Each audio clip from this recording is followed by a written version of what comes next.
काली परछाई का पीछा। अजय शहर से गांव के एक पुराने घर में रहने के लिए आया था। यह घर उसे उसके दादाजी से विरासत में मिला था, जो कई साल पहले गुजर चुके थे। गांव के लोग इस घर के बारे में बात करने से बचते थे, लेकिन अजय ने इसे सिर्फ अंधविश्वास मानकर नजरअंदाज कर दिया। पहली रात अजय ने घर में एक अजीब सी खामोशी महसूस की। कमरे में चारों ओर अंधेरा था और वह बिस्तर पर लेटा हुआ था। अचानक उसे खिड़की के पास हल्की सरसराहट सुनाई दी।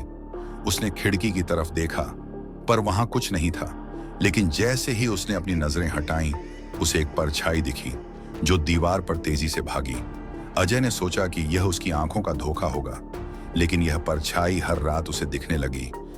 एक रात जब अजय सोने की कोशिश कर रहा था, परछाई उसकी खिड़की के बाहर खड़ी थी। उसकी आंखें लाल जलती हुई अंगारे जैसी थीं और उसका चेहरा अजय को घूर रहा था। अजय घबरा गया और उसने घर छोड़ने का फैसला किया। लेकिन जैसे ही वह घर से बाहर निकला, वह परछाई उसका पीछा करने लगी। वह जहां भी जाता, वह परछाई उसे दिखाई देती। अब अजय दिन रात उस परछाई से बचने की कोशिश में रहता है, लेकिन वह उससे कभी पीछा नहीं छोड़ती। लोग कहते हैं कि वह परछाई उसके दादाजी की आत्मा है, जो किसी कारणवश भटक रही है। और अब अजय उस घर को छोड़ने की कोशिश कर रहा है, जिससे वह परछाई और भी क्रोधित हो रही है। अजय अब उस घर में कैद हो गया है, क्योंकि जैसे ही वह घर से बाहर निकलने की कोशिश करता है, वह परछाई उसे घेर लेती है और उसकी सांसें थम जाती हैं। अजय का डर अब बढ़ता जा रहा था। वह न तो ठीक से सो पाता था और न ही खाना खा पाता था। हर रात वह उस परछाई से बचने की कोशिश करता, लेकिन हर बार असफल हो जाता। एक दिन उसने गांव के एक बूढ़े आदमी से इस समस्या के बारे में बात की।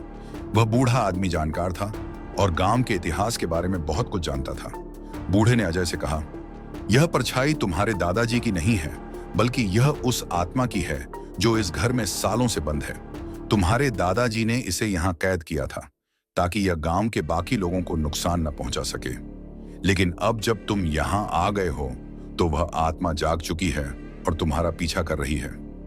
अजय को इस बात पर यकीन नहीं हुआ, लेकिन उसके पास और कोई चारा भी नहीं था। बूढ़े आदमी ने उसे एक पुराने अनुष्ठान के बारे में बताया, जो उस आत्मा को शांत कर सकता था। लेकिन वह अनुष्ठान बहुत ही खतरनाक था और उसे अजय को अकेले ही करना था। अगली रात अजय ने बूढ़े आदमी के बताए निर्देशों के अनुसार अनुष्ठान की तैयारी की।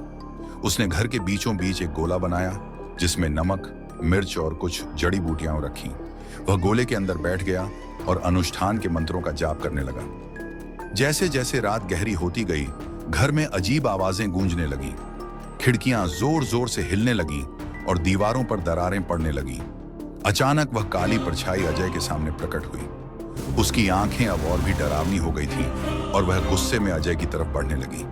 अजय ने डरते हुए अपनी आंखें बंद कर लीं और मंत्र का जाप करता रहा, लेकिन परछाई उसके बहुत करीब आ गई थी।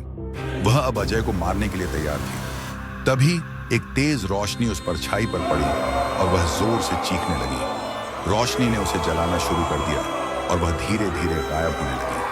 अजय ने जब आंखें खोलीं, तो वह गोले के अंदर अकेला खड़ा था। वह परछाई गायब हो चुकी थी और घर में शांति छा गई थी। अजय ने राहत की सांस ली और सोचा कि अब वह सुरक्षित है।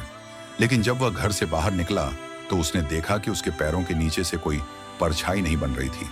वह डर गया, क्योंकि इसका मतलब था कि वह खुद ही अब उस काली परछाई में बदल चुका था। अब वह उसी आत्मा का हिस्सा बन गया था और वह हमेशा के लिए उस घर का कैदी बन गया था। गांव के लोग अब कहते हैं कि रात के समय उस घर के पास कोई न जाए, क्योंकि अब वहां अजय की आत्मा भी भटक रही है, जो किसी न किसी का इंतजार कर रही है, जिसे वह अपने साथ हमेशा के लिए बांध सके।